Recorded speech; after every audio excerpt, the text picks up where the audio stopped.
Okay, welcome. Oh, my notes don't need to be here. Get out of here, Oh, AI. that's Oh, is that okay. yours? It's mine. Oh, who Hi, knows? Christina. Hi. Grace.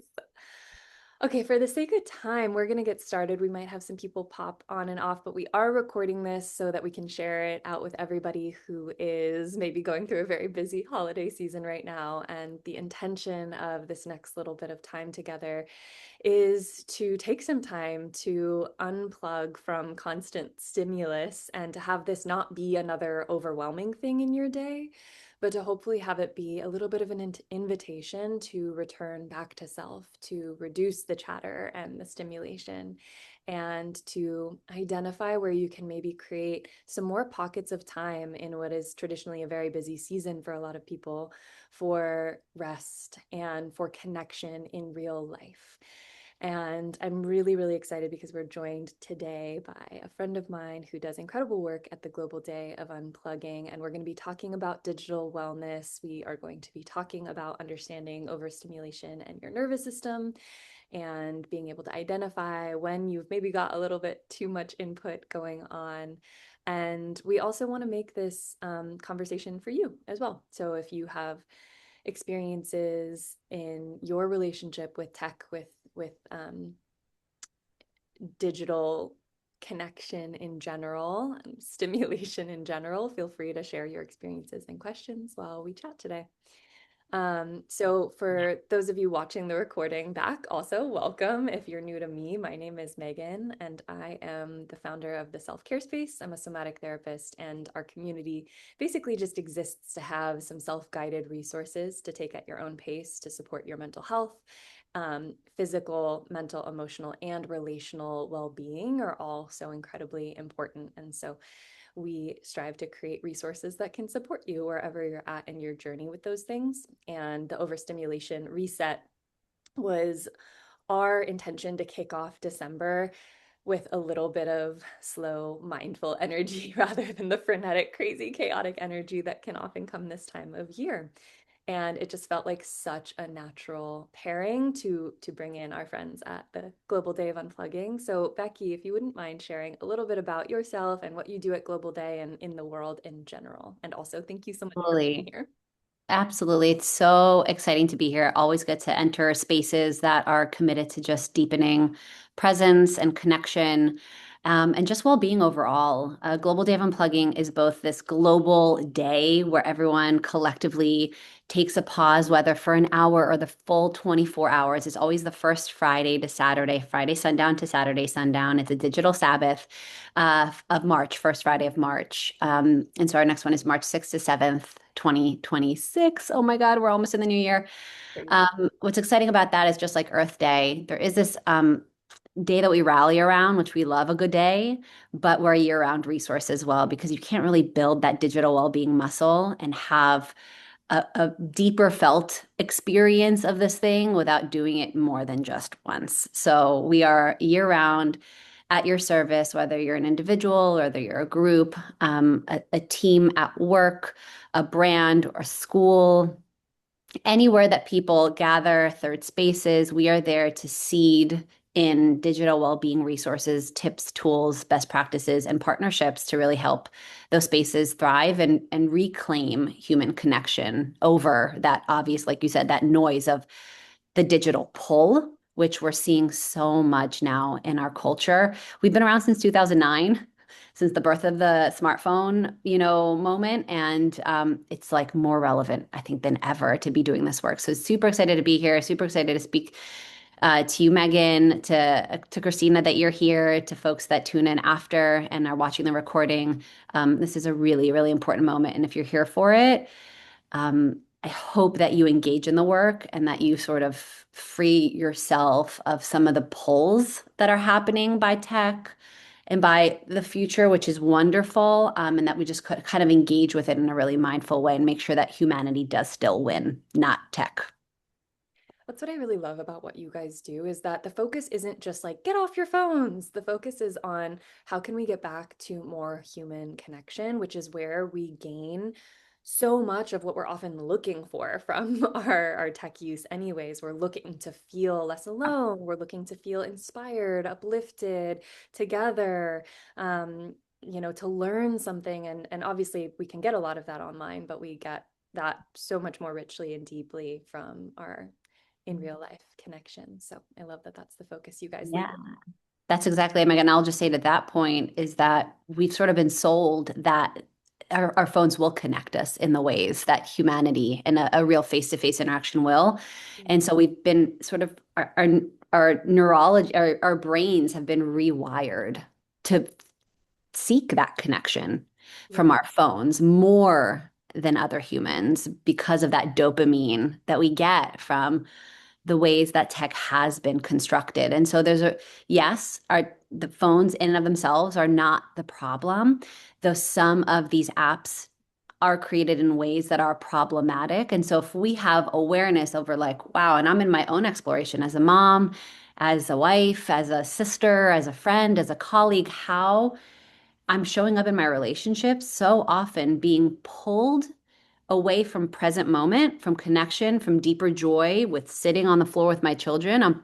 Being pulled and I feel it to Mm. the phone, to what I think is productive, towards what I think is actually going to give me that dopamine hit, as Mhm. opposed to what is the real dopamine source, which is like real human connection. And that's where I'm trying to really cleanse a bit of that myself. And in doing this work, it doesn't mean that we're perfect. It's an evolution and it's super duper a process of finding more and more ways that we're like being pulled to things that aren't the true source of our joy and fulfillment and just being in that reflection.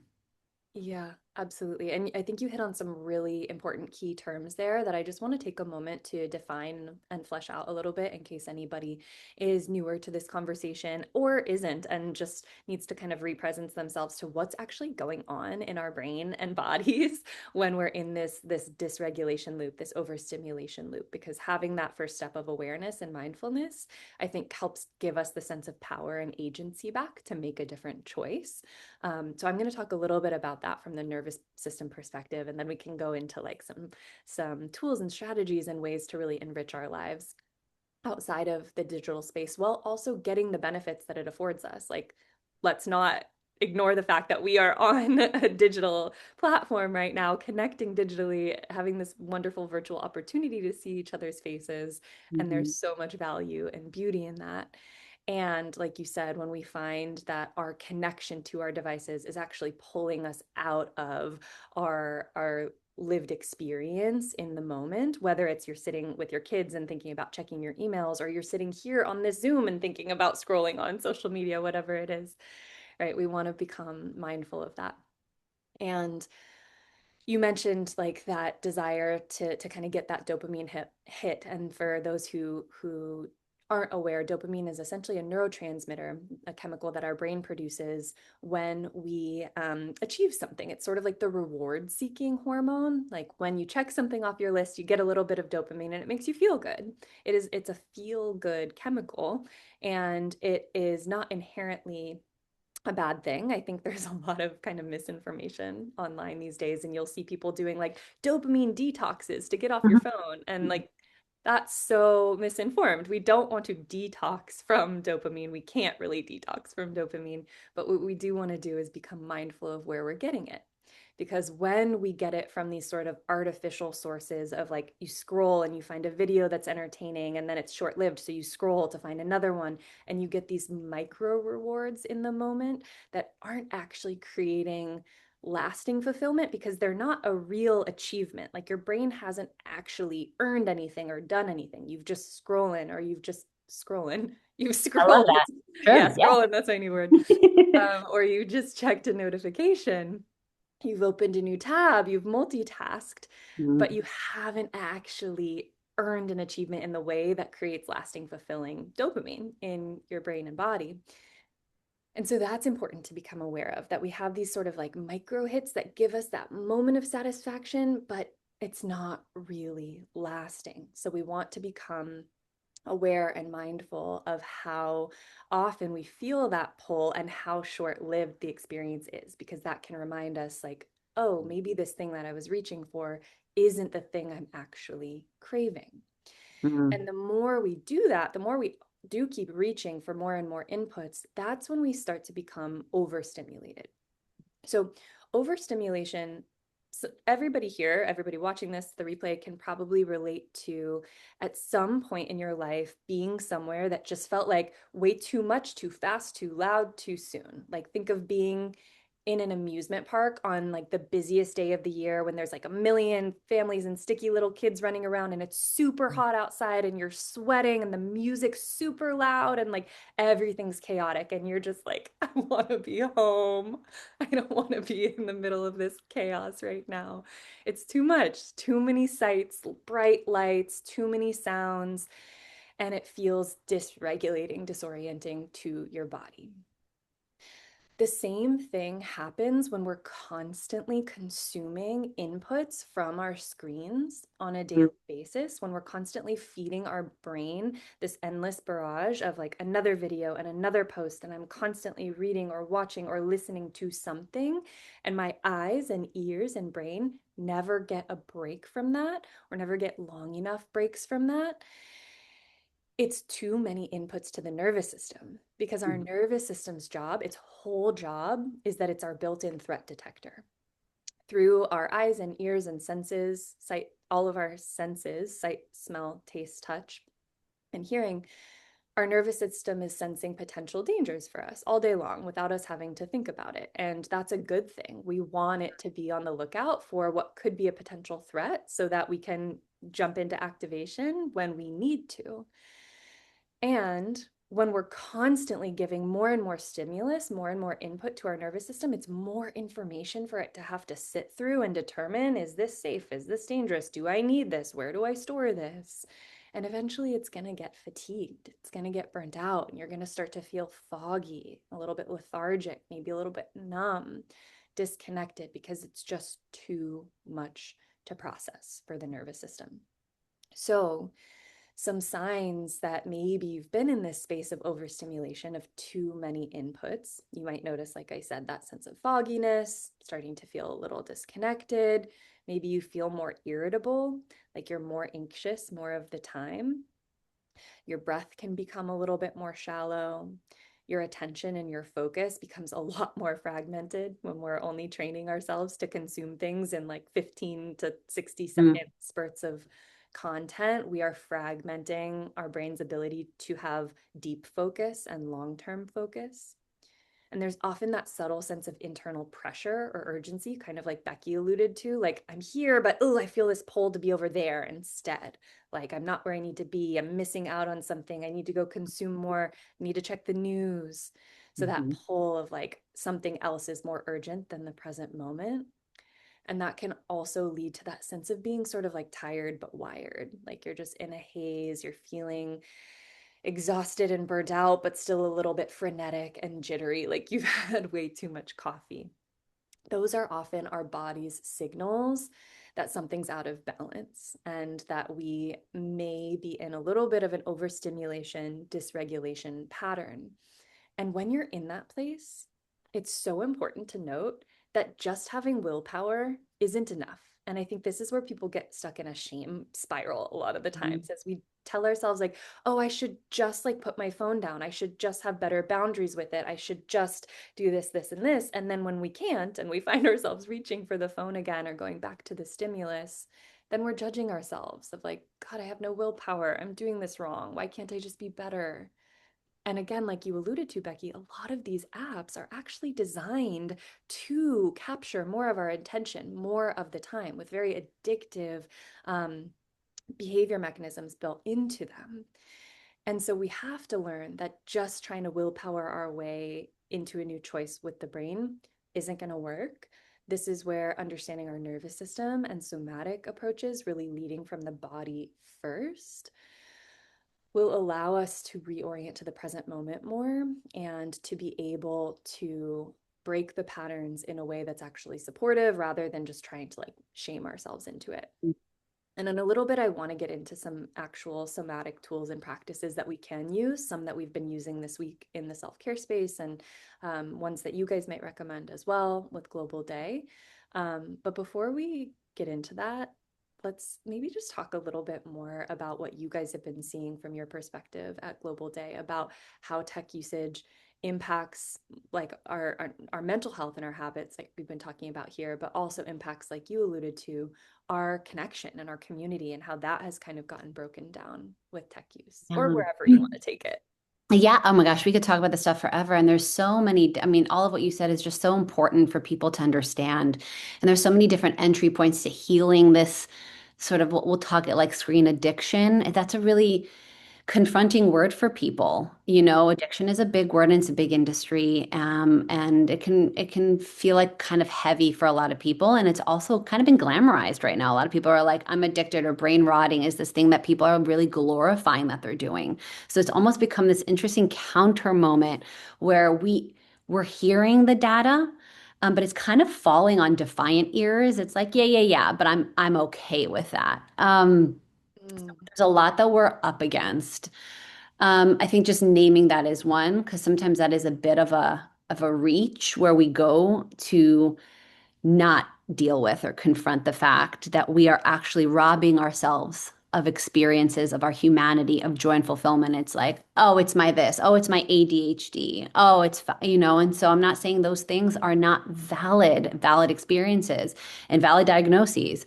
However, when we use them as a crutch to not heal and we sort of bypass the work of really examining ourselves, like that's where we start to fall into a tricky place. And I love the tools that you're sharing, Megan, because it's just so important to know for some people, the body is the place they're going to want to go to, or maybe they've been shying away from. And this could be a really wonderful moment to embrace that. And for others, it is still at a very intellectual place. And like that's still where they are. Everyone and our philosophy at Global Day of Unplugging is like, we'll meet you where you are.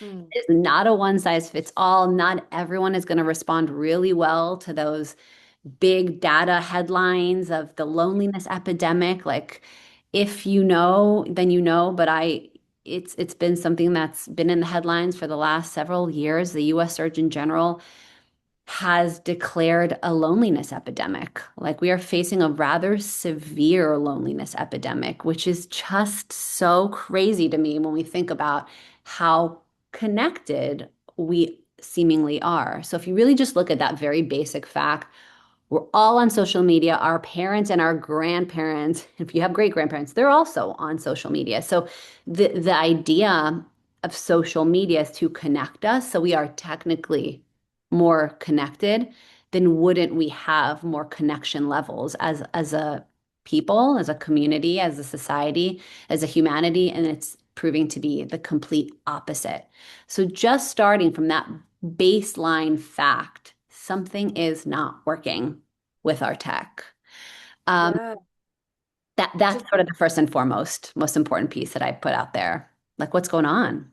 I think humanizing those headlines too, because yeah, like you said, a lot of times when you read like these really glaring statistics or attention grabbing headlines that Yeah, are meant to kind of induce shock and sometimes fear, we don't always respond well to that. Some people, like the fear mongering is absolutely not the approach that feels good. But when you humanize it a little bit, like when you were just sharing the intention of social media and how we're sort of using it now or alluding to that, I just thought about in that moment like I had a flash of the full trajectory of like when I first was really on social media was when Facebook came out and I was in high school and then college, and it was mostly like a teenage to college age thing, and we were sharing photos and connecting with each other and it was social, and that's it. And I remember studying abroad in college was the year that my parents got social media so that they could see boy. what was going on when I was abroad. They wanted to see my photos and like what I was up to when I was so far away from home. And seeing now, fast forward 15 years later, how they use social media and how it greatly impacts their mental health when they get really caught up in the headlines and the drama and the negativity. And it started as this way to keep in touch with their daughter, and it has become this thing that has actually created a lot of disconnection in their lives individually. And obviously, we're seeing that on a macro level. So when you Yeah. zoom out for a second to see, like, we have gotten really far away from the intention of why these platforms were created. And we don't need to get into a whole conversation about like capitalism and corporate greed and that, but we can understand why that has happened. And our only responsibility as individuals is to reflect on our personal relationship with these devices, with these platforms, and what we really want out of our lives. Like when we can use them for education and inspiration and even connection sometimes, and when we need to maybe put them down and find what we're seeking from more sustainable sources.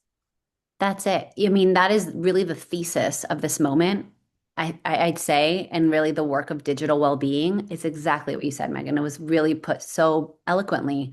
It is just that examination. It's just taking a pause before you scroll. And there's a lot of beautiful apps that are doing that as well. It's kind of like, again, the app isn't, it's like a tool, it's a tool, like a knife. You can cure someone with a surgery or you can stab someone and kill them, right? Like it's not, it's about all about our use of it. And so these apps that are trying to just inject a moment of mindful pause, that is also such a beautiful moment for us all to reflect on the fact that even within the app culture itself, which is not innately bad, there's a counter movement. And so knowing that there are so many tools that we share with our communities, and really global data unplugging, we are the unplugged cheer section, so we're the resource center.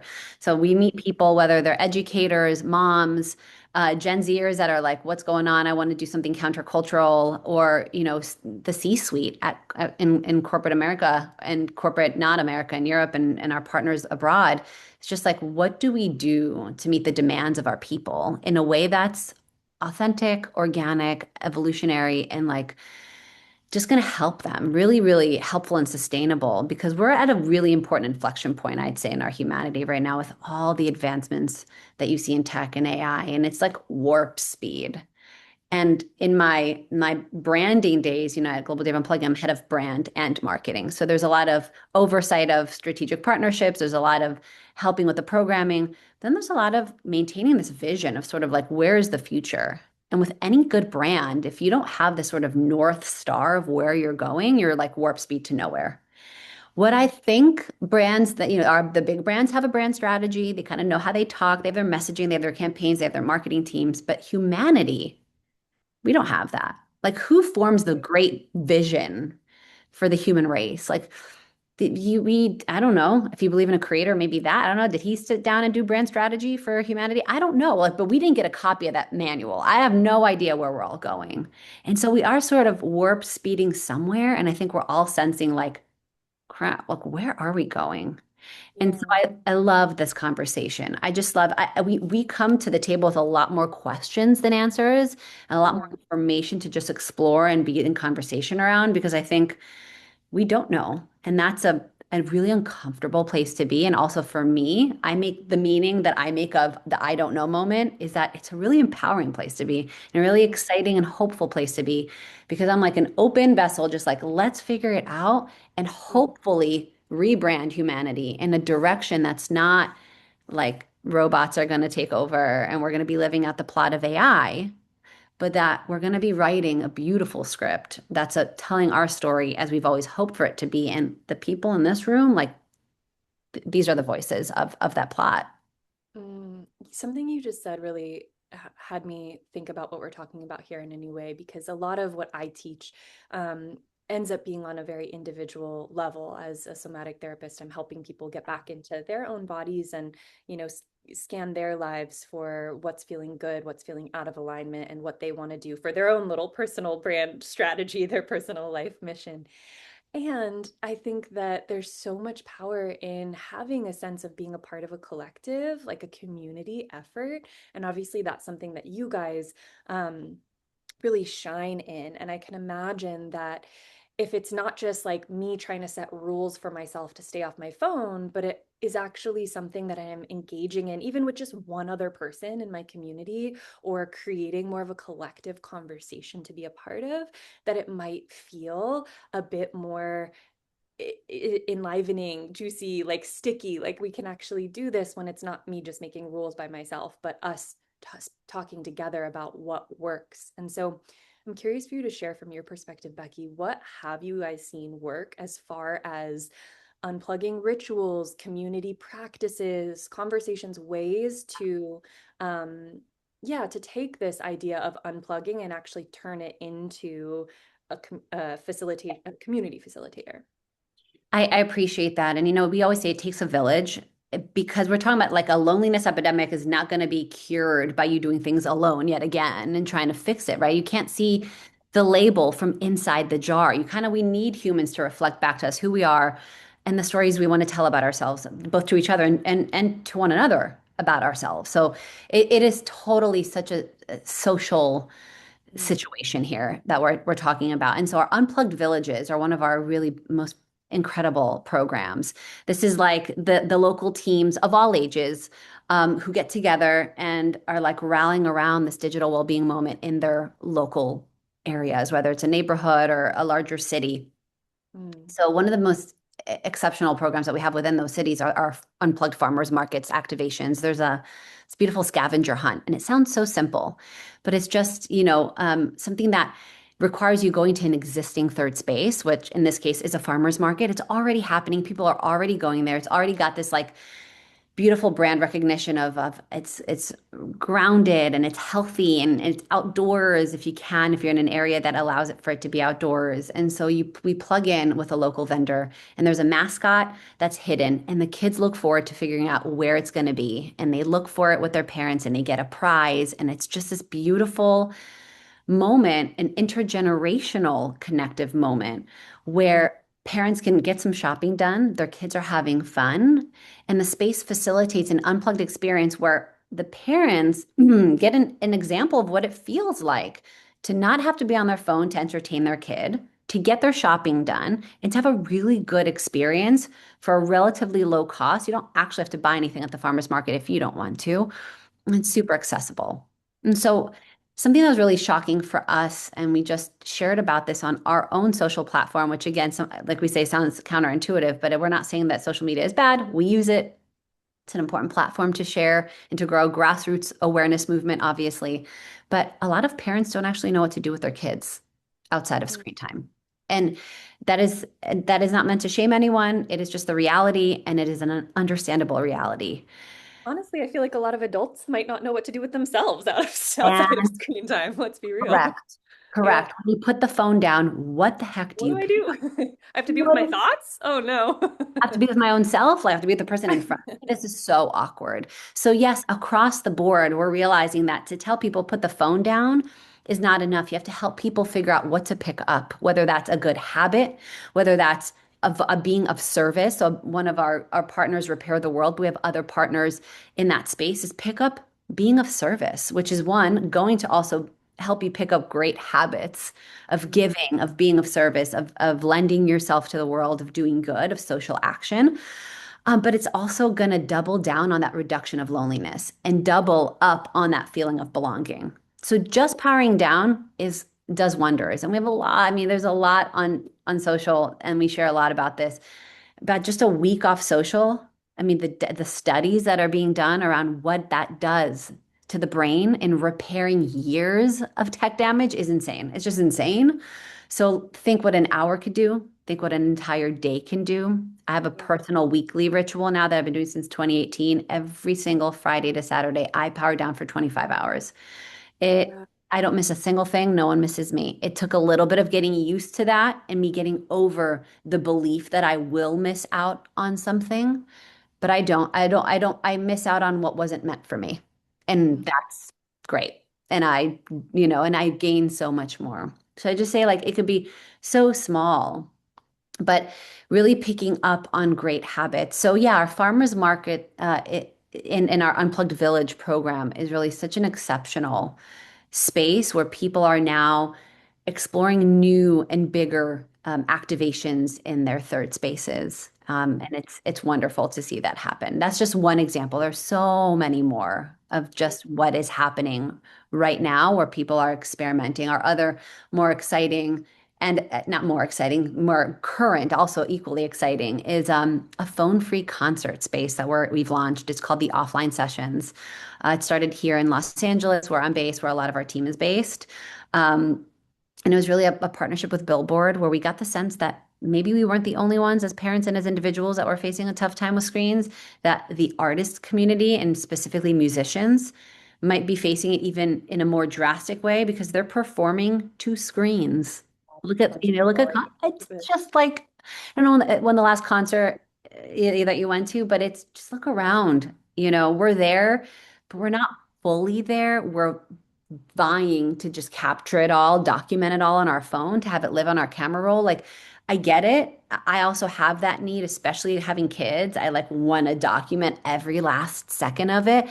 Mm, And that's a reaction to like just, wanting to get it and wanting to share it and wanting to not miss out. But by yeah. doing that, we are missing out.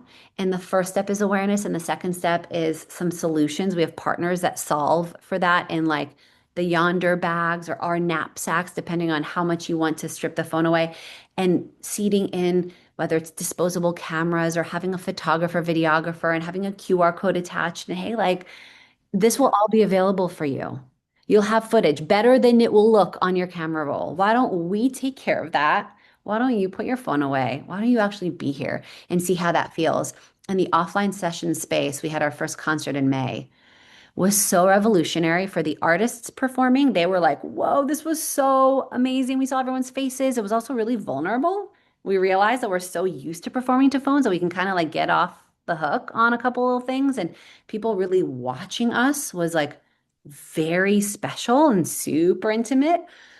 And the audience also saying that made me feel so much more. Talk about a somatic experience. Like I felt music in a whole new way, and I forgot that this was what it was all about. So, having more of these IRL activations popping up across our villages, popping up just in our culture and our established music spaces. We're exploring doing this at the Grammys and bigger music moments across 2026 and 2027 now is so Mm. helpful in just reminding people that this is what it's about. Yeah, I love that so much. It's something that we experimented with this summer at my the annual Mhm. retreat that I host in Ireland. We had your knapsacks there, so everybody put their phones away for the week. But we had also brought not digital cameras, disposable cameras, Oh, and it nice. was so fun for everybody to feel like they were going analog again. And then the pictures that we got from the disposable cameras, everybody loved those 100 times more than any of the ones that they took on their phones throughout the week. Anyways, they felt like just more real, more present, more nostalgic, and really sweet. So I love having those alternatives.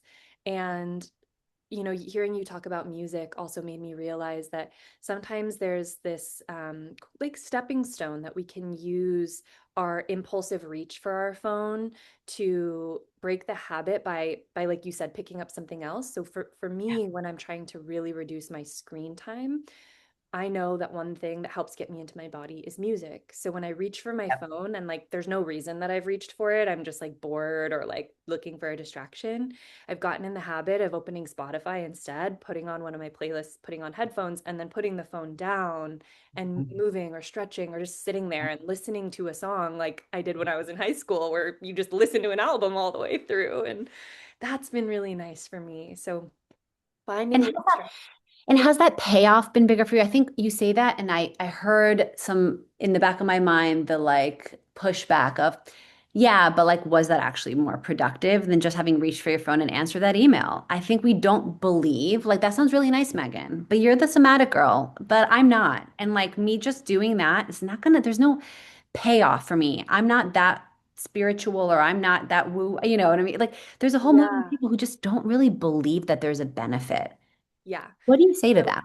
I love that you asked that, because as much as I can be like spiritual woo woo out there, I'm also very grounded and practical and like need to get shit done kind of in reality a lot of the time. Oh, And for me, the practical payoff is that when I give myself 5, 10 minutes to listen to a song and stretch or just like chill and be in my body instead of responding to the emails, what I'm doing is allowing myself to process through any unprocessed emotion from the day. Like maybe I've actually been feeling quite anxious about something that happened earlier on, or sad about something that I haven't given myself the chance to feel. And oh, mm, what do you know? I picked a sad song on Spotify and now I'm crying for a few minutes. And like Does that feel productive in the moment? No, but afterwards, yeah, I feel less anxious. I feel a lot lighter. I feel more capable so that when Mm, I do decide to get back to work and do the emails or to have the hard conversation I need to have that day, I'm actually coming at it from a much more effective place, a much more grounded place, a much more embodied and rational place because I've given myself the chance to like move through the humanness first. And so that for me is the payoff, even if there's no like tangible ROI of I'm X% more productive, I just feel better. And I think that's reason enough. that is that no, that's an exceptional way to put it. And I think just needing it to be said. Because we sort of assume, we sort of skip over that a little bit. We assume that there's a payoff, and people like that's the hang up to meditation for so many people. Like what? Just 5 minutes, like 5 minutes. I promise you'll feel something on the other side. And it's the exploration I've been in for my own self about that. And I've been reading this book. I pulled it, and it's called "Quit Like a Woman" by Holly Whitaker. It's a book about not drinking, which isn't necessarily my thing, but it is a thing. It is something that I do reach for. And it's so glorified in the mom culture of, that's like wine o'clock. The And wine, yeah. I mean, it's everywhere. It's on kids' shirts these days. It's on babies' bibs. It's like just a thing that we is so glorified to reach for, similar to our phones. And so this book has not been only about the reach for alcohol or the reach for anything, the reach for whatever it is. It's been so much about just attention and like what has my attention, and the payoff I believe is there. So I'm gonna I want to not talk about tech for a second and talk about this other thing, which is for me wine or whatever it is, right? And I think sometimes like diverting that away could be productivity. The other thing for me is being productive, right? There's this like A/B cycle she talks about in the book, which is amazing. This immediate benefit that you get from a drink. So it gives you that, reduction of anxiety. It's this calm maybe that you get from that glass of wine. But what immediately starts to happen, she talks about this B process, which is your body now working to remove that from your system, and that healing of the alcohol, of the ethanol really in your system actually begins a secondary process, which is what has you feeling more anxious, more depressed, groggy, not getting great sleep, all the counter benefits that you feel after the fact. But they are so in the background of that, what you believe that initial A benefit to be, that you forget about them. They don't even think about them. They don't even relate the fact that you're feeling so tired. All of that, you don't relate it to the drink. You relate it to being a mom or to the kids or to being overproductive or to being burnt out. So I think sometimes we're not attaching all of the burnout and all the depression and anxiety and lack of meaningful connections and lack of purpose or fulfillment in our lives to our phones. We're blaming a whole host of other things, whether it's our partner or our kids or our current socioeconomic status or whatever it is, our boss or the patriarchy. All of them could also be a part of the problem, but they're the only problem, and we are victims. We are not taking responsibility. And so I love like getting back in the driver's seat and taking control of my healing and looking around and being like, where else can I optimize? Like, what else am I reaching for as I strive to be a more elevated, healthy, well human? Like, what am I reaching for that's not serving me that I think is? And so, like, alcohol away, that is so much of what's happening with our tech is we're not blaming it. We're not at all. It's a codependent relationship. We're not willing to look at it because we don't want to to to do away with it and really be with ourselves, be with our humanity. And it's that. And there's so much nuance to it too, because something that I talk about a lot in the therapeutic space is especially when we are facing, let's say, a really hard, challenging chapter of life, or we're intentionally working through some difficult experiences or trauma from our past, there's going to be a point where we've just hit our capacity, our bandwidth for processing big feelings and hard things. Like it's just too much. And we need something to check out for a minute. And there's plenty of healthy ways to check out. There's plenty of unhealthy ways that harm our bodies that we can check out. And I think social media, let's say, is a really gray area because if we use it as a tool when like I'm feeling really big feelings that I don't have the capacity for in this moment. And I'm acknowledging that. And I want to go laugh at a funny video of like puppies online. Like, yeah, not a problem. I should do that. That feels good. Great. But when it's our only tool in our arsenal and we get caught in that loop of endless scrolling, I think the problem too is that something like social media, we're not able to actually control the inputs. Like it is gambling like in that way that we don't know what we're going to get next. And that's part of like the dopamine cycle that we end up in is like, oh, am I going to get the funny puppy video or am I going to get a terrible news headline? We'll find out. Versus a platform that you go on that is curated a little differently, like a meditation app or something where like you know what you're getting.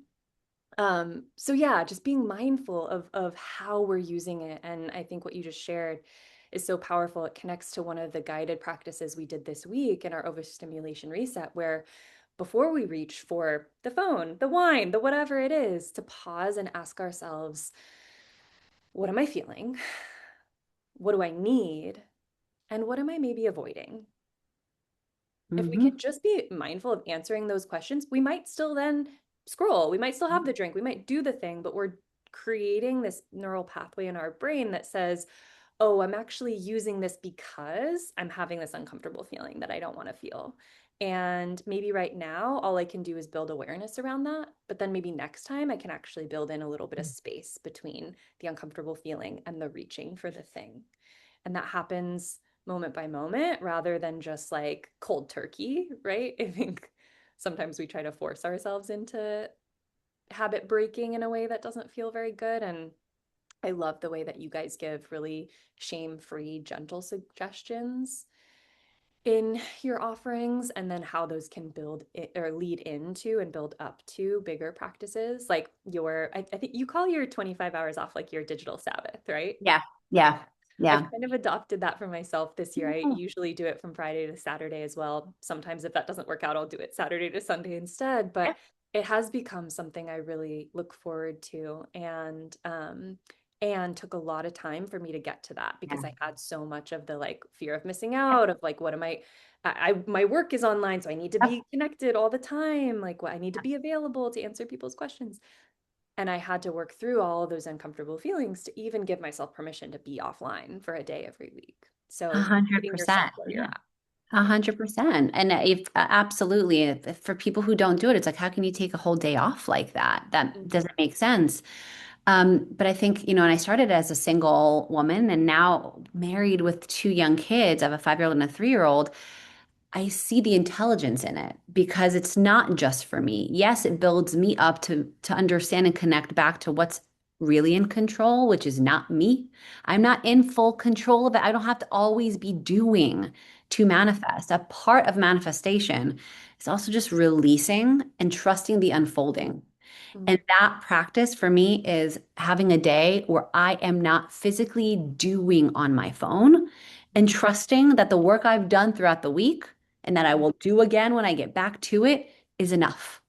Yeah. Spend the rest of that day is committed to learning, to my own spiritual practice, to my children, to looking Mhm. at, to sitting on the couch and talking to my husband, right? Like I was in a conversation with a new partner of ours before the internet. They're a new company out of Toronto.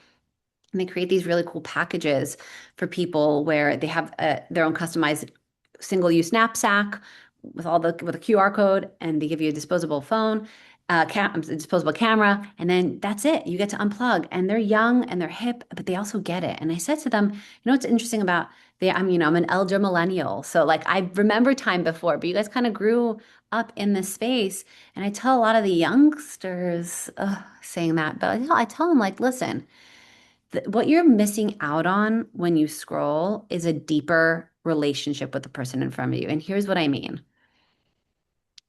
When we go to our phones for that dopamine, and when we are training ourselves to seek that dopamine hit from our phone, that means that when we go to human connection, it'll take the hedonic set point, like what the threshold for what makes us feel good is resetting as well. So things that once brought us joy like just sitting on the couch talking with your crush, like the things we used to do in high school, will no longer bring you that same amount of joy. That's Mhm. gone. And I grieve that. Like, I don't know. I hope my kids will know what it's like to just feel that burst of like light and joy of just sitting with a friend, just talking or sitting with that crush or whatever it is, without a distraction. Mhm. We that will be completely rewired and taken away from us if we continue to scroll only and seek it there. So for the younger generation, it's like, do you want to have meaningful relationships? Put the phone away and be there and have that be where you find that joy and fulfillment. Don't Yeah. want that to be where it is? Keep scrolling and have that be where you find it. But Yeah. that's what we're up against.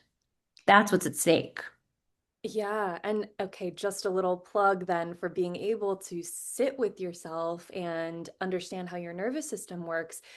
If you're really used to getting that pleasure seeking, if you're really used to being in that pleasure seeking cycle from your tech use, then there's probably going to be an initial period of discomfort when you stop doing that and when you make eye contact with somebody and you're not used to making eye contact with somebody or having intimacy and vulnerability in that way. And being able to acknowledge that, like, yeah, there might be moments of discomfort where you crave the old thing or where you feel awkward and you're like, am I too seen right now? I feel too exposed. Like, did I say too much? You're having to sort of rebuild these social skills. And when you can understand that our nervous systems are actually wired for connection and wired for healthy attachment, you can also create space for the discomfort that comes in rebuilding that and know that, like, okay, this awkward feeling is just sort of part of the learning curve of doing something different, of doing something new, of being vulnerable. Vulnerability inherently feels uncomfortable in relationships, and then eventually it feels good. And having that awareness of what your internal sensations, emotions, and needs are can go so far in helping you to build those relationships and helping you to share something that is honest and true and authentic. So really being able to pair like taking time offline with let me understand what's going on in here and then bring that into my relationships and into my community. I love that. And I love the authenticity of saying, like, this is really awkward without my phone. And the other person being like, oh, I'm so glad you said that. And I think we're in a place Just where we name can do it. Yeah. name it now. And that's, like let that be trending. Let us sort of be like, I want to sit on a couch with my partner or my kid or my mom and just have a conversation like we used to do when we weren't pulled by all the distractions. And it's Mm. awkward. And I'm kind of like forget. And I don't have my AI note taker. I don't have my chat GPT to help me figure out the right word, or I don't have something just distract me as I try to think of a thought. And it's weird to sit in a silence. And we're not, everything's just so fast and loud and noisy. Name it. That's great. I get the discomfort. That's awesome. But you're right. Like let that be the new norm where we name that and we're okay rebuilding because again, we know it's at stake and we want those beautiful connective moments because again, those are the true source of lasting fulfillment and joy. Yep. I could not agree more. I love that. I want to take us into just like a minute or so of mindfulness and a tool that we can all use when we're feeling a little bit overstimulated. And I also just want to acknowledge Christina watching live. If you have questions that you want to pop in the chat that we can answer for you, go ahead and do that now. And then for anybody who's watching this replay back and maybe has some questions that have popped up from what we've shared, or this has spurred something in you that you want to keep talking about, know that you can message either of us, Global Day of Unplugging, or me and the Self Care Space on Instagram. And I know we'd both be happy to continue these conversations with you if you're watching this back. Okay, so one of the things that we talked about this week in the overstimulation reset, and I kind of alluded to earlier, is how visual input and visual stimulus, too much of it can be really, really tiring for our nervous system. Our eyes are one of the primary senses, one of the primary ways that our nervous system seeks information in that threat detector mode that we talked about earlier. And when we're constantly feeding it, feeding it, feeding it, the muscles of our eyes, the muscles and nerves in and around our eyes actually get really, really tired and could use more of a break than we give them just by sleeping at the end of the day.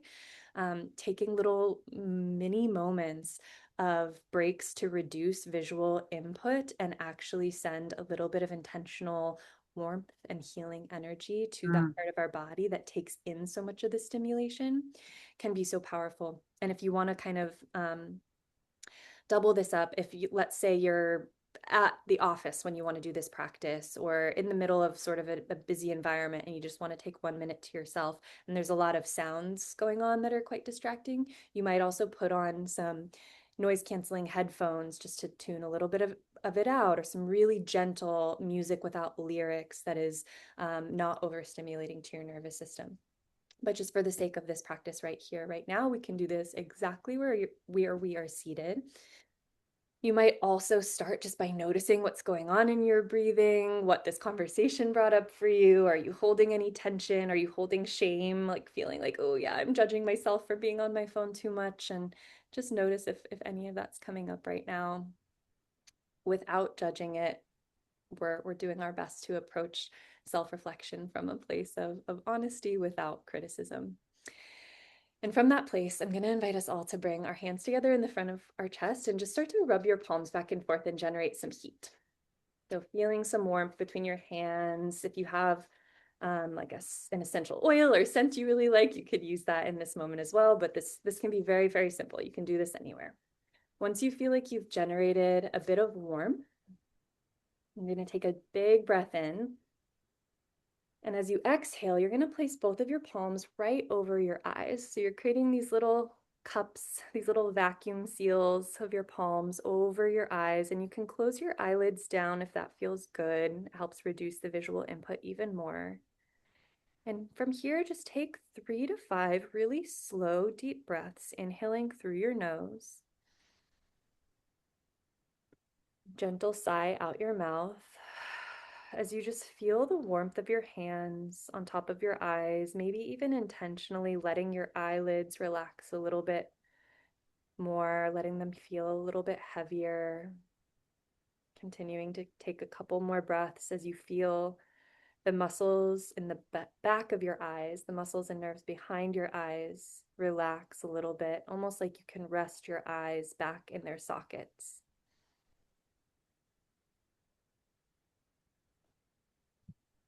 And just 1 or 2 more deep breaths wherever you're at, taking this moment of rest and stillness, of reducing the input, noticing how that feels.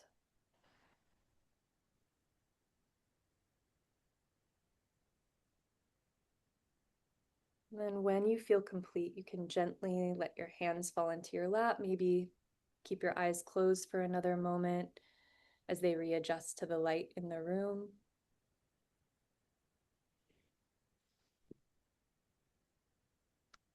And taking as much time as you need. When you feel ready, you can gently open your eyes, taking a minute to reorient somewhere besides the screen for a moment.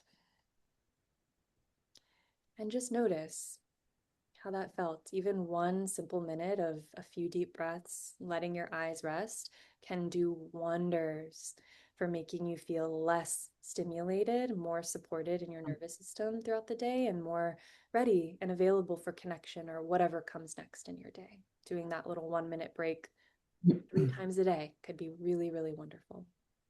How did that feel for you, Becky? That was amazing. I'm like, I need to do that more. And that's always going to be my, Oh, simple. it's so short and it's so impactful. Mm.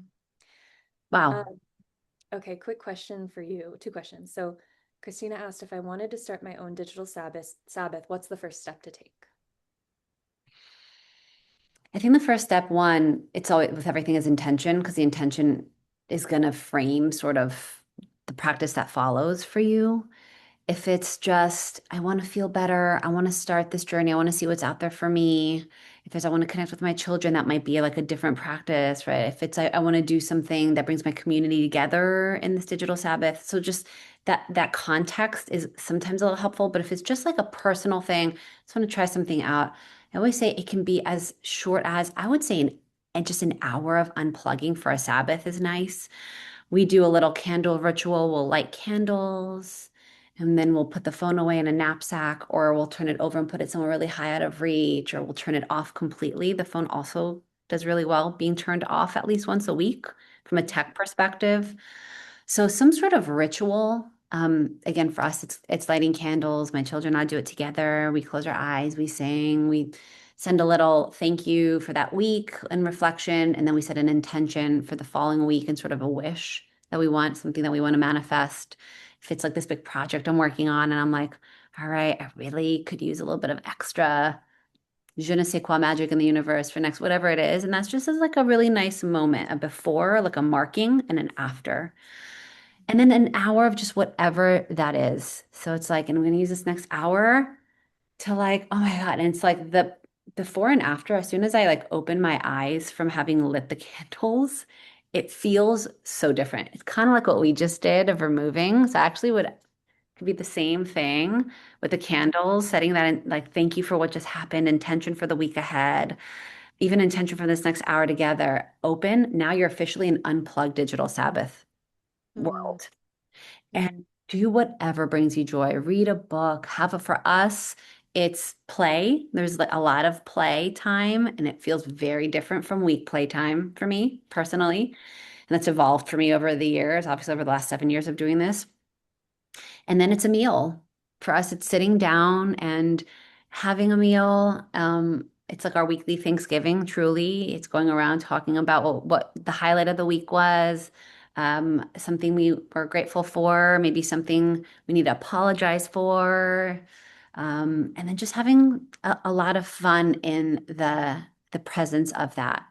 So again, that could be very different depending on the intention, the circumstances of your situation, of who's with you. But having that just be a really mindful inclusion of things that bring you joy from music, reading, meal, nature. I do a lot of grounding and walking and being outside with my kids on the following day. For again, if you're going to do an entire 24 hours. I just had a friend who's a big social media manager and her job is on tech and she did her first digital Sabbath. So she was like, I'm going to turn it off. I'm going to print out directions to your house. And so it was like an hour of driving. She lives on the other side of town. And that was really interesting for her. She was like, I'm not even going to listen to music. Like, I just actually want to be present with the sounds of my turn signal and like the world around us. And I'm going to come to you and I'm going to come for the meal. I'm going to see how you guys do it. And then the next day, I have it where I'm going to meet my friend at 12 o'clock and we're not going to text each other. I'm just going to assume she's going to show up. show We up. made plans. Yeah. And if she's not, I'm going to do coffee by myself. And I was like, oh my God, I love that for you. And they did, and they showed up. And then I'm going to go for her was paddle boarding and doing something in nature. So like finding these things that you love that you maybe haven't had time for, or that you do them, but kind of half-ass because you're also thinking about your phone and it's during the frenzy of your non-digital Sabbath world moment Yeah. and doing them during that time from as short as, again, I think an hour is a minimum for me. I know it's not the minimum of like a 5 minute meditation. A digital Sabbath should at least an hour to the full 24. For me, it's 25 hours. Yeah, I Yeah. love every suggestion you gave. And it made me remember too that I have one exception that I make on my digital Sabbath days because I'm somebody who has a lot of my closest connections scattered throughout the world. All of my best friends and family, people live all over. I really take that as that day is often an opportunity to reconnect with those people via FaceTime, and Love that's it. the one tech usage I will have on those days occasionally is spending like a solid hour Love catching that. up with somebody or doing a meal together from afar. If I can't be with them in person, like at least we're gonna get some quality time really catching up here rather than just like a 5 minute quick phone call or texting each other, like making it sort of an intentional long distance date. I So love that. And I'll also add in there for those who have sick family or like I just got to be available, always putting something in a do not disturb, but with a urgent people are set to they could disturb that mode is absolutely okay. Like that's a part of the world and I think that's a different mode. That's an emergency mode that you're able to step out of digital Sabbath to be of service if that needs to. yeah, it's very different than actively checking your phone. Correct. And that's honestly such a nice mode to be in more of the time because then you have the assurance that like if I really am needed, if there is an emergency or something is going on, those people can get through and nothing else matters for these 24 hours. Like I know that what really matters, I have access to. I don't need to pick up my phone.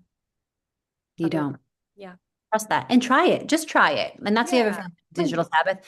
You're not now committing to something for the rest of your life. It's not a tattoo. Like, and even those can be removed. Like it just, try it. Try it for at least 2 consecutive digital Sabbaths, and then we can talk about sort of what you found, what you didn't find. And Christina, I'd love to hear that from you. Like maybe you try it. You start this Friday, and you're going to do, that evening, or if it's a Saturday night for you, because whatever it is, based on life, or and it could be even during the week.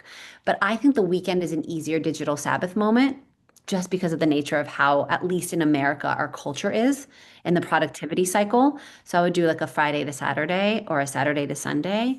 Whether it's the entire 24 hours, that might be a little too much based on you. But like maybe you do an hour and then the next week it's the entire evening. And then the week after, you're like, I had a great time. I'm going to do the entire evening and the whole next morning. But then I have stuff to do Saturday afternoon. I'm going to be on. And then you're like, you know what? Screw it. Here we go. And let's see how that feels. Yeah. I'd love to hear from you. Yeah. Okay, I just want to quickly answer the other question here. So, um, we mentioned naming the awkwardness and connecting over it when we're sort of rebuilding these in-person connections. Do we have additional tips for in-person connection? One thing that comes to mind is, um, connecting over this new app I love, but that brings attention back to the phone. What came to mind for me when I read that was thinking about some of the things that we've shared today that kind of bring us back into that. We've both alluded to like things we did when we were a teenager or things we loved when we were a kid. Yep. I think as much as we can get into that sort of like nostalgic joy and encourage other people to get into that, like that's what we're really all seeking. So whether it's like a song I've really been loving lately or or yeah, another type of habit that I've been practicing off my even like talking about like, oh wow, I went to this thing and we did this really weird practice where we put our hands over our eyes, but like I felt way better the next minute. Sharing things like that, sharing like based practices or talking about a book that you've been reading that you really love, like those are points of connection that have the opportunity for the other person to be like, oh my God, me too. I totally geek out about that too. Or like, I love that kind of music. I'm gonna go check out that artist. Um, Giving people compliments is like one of my favorite in-person connection hacks. If I'm trying to build more friends or strengthen friendships, going up to Mhm. somebody and being like, I love the sticker on your water bottle, or I love your vest. Like, where's that from? That's so cool. Those kind of things can be really great conversation starters too.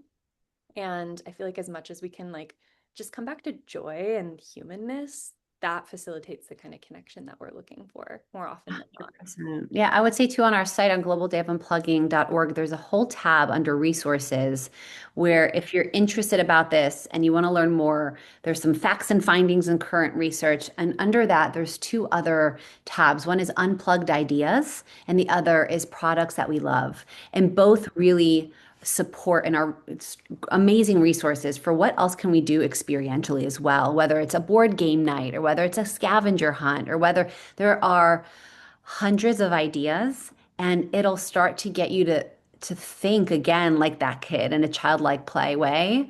And also remind you of like, oh my God, how did I completely forget that I can do that? Like, when was the last time you went to a friend's house and just did like a fashion show with the things in their closet to like be like, are we keeping this or are we not? Are we keeping this or are we not? Let's go. Oh, I love that. Coming over and you're doing a fashion show in your closet, and I'm going to be like, yes, no, yes, no. We're going to organize your closet. You're going to do mine. Like we used to do that thing as young. Like Christina, you're nodding because you remember you did that as a kid, but you forgot that that was something fun that you can do. You can do a clothing swap. There's so much cool stuff that we're forgetting. And I don't want to like memory, it's stored in there, but that recall of those memories of what we love and we can do is right there and it's ready to be recalled. So like let us be that trigger to recall in a positive trigger way.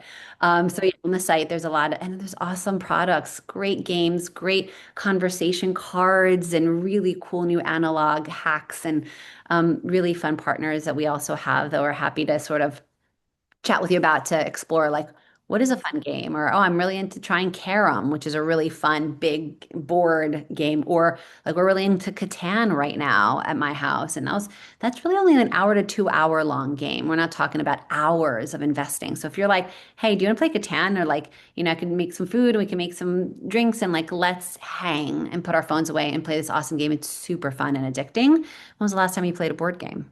Like really, when was the last time you played a board game? So there's a lot. It's all there. Okay. I Yeah. love that. We'll share that out with everybody in the community and post to our stories as well so that everybody knows that that's a resource you guys offer. And they can check out all the resources you offer at Global Day and of course, like keep in touch for when the Global Day comes back around in Yeah. March. But between now and then, hopefully this conversation sparked some ideas and um, accessible feeling homework for everybody here and everybody watching the replay. Um, and yeah, just coming back into relationship with yourself and your life and your desires, your joy, your body, and not always getting sucked into the overwhelm of really busy times of year and just coming back to human connection. We have a couple more days of the overstimulation reset as well. We're doing really simple 1 to 5 minute practices every day to reset. And then the suggestion is going to be that this Saturday is either a partial or full digital Sabbath. And we Mm, obviously gave a lot of guidance for that here, but we'll give some more suggestions for that in the self-care space community. And we'll share this replay as well, both Becky and I, so that anybody who wants to come back to it again and again totally can. Yeah, thank amazing. you so much for the work that you guys do at Global Day. Becky, thank you for everything that you shared today. It was so helpful, and I feel so much better after this hour together. So thank I you. do too. Thank you so much, Megan, for all you're doing. It's so nice to be in partnership with you and to support you in the gatherings that you put together. And if anyone's listening and is interested in how they can start their digital well-being journey or how they can gather people together to combat the loneliness epidemic and get phones down and get people back up together, please reach out to us. We're always looking for people to come on board, to become a member for free, get involved, access our resources, and just seed more digital well-being into the world. So please reach out. And thank you, Megan and Thank Christina. you so much. Yes, thank you, Christina. Thank you, Becky. Thank you, everybody. Have a great rest of your day, and we'll see you soon. All righty. Bye, guys.